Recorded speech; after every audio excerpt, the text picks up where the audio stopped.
These days, you know, everybody is Everest, Everest, Everest.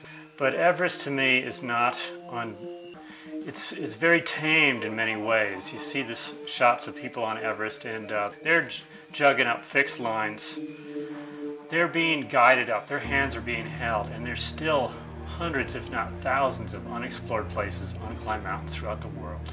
And one of the best resources is the American Alpine Journal. And looking through the journal last year, Mark Newcomb, a friend of mine, a guide friend of mine, and I saw that there was a mountain in Tibet that the British had tried to climb and gotten really close to the summit a couple times with no success.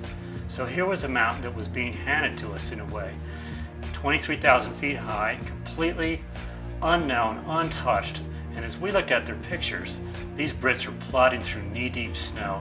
And we were like, where are their skis? We're skiers.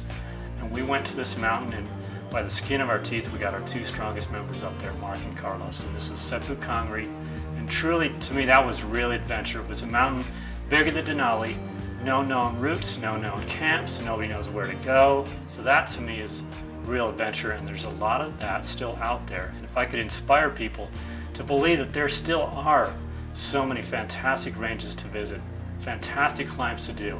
They don't have that 8,000 meter mark on them. They're not the highest, they're not the burliest, but they are adventure because they are wild and they're remote.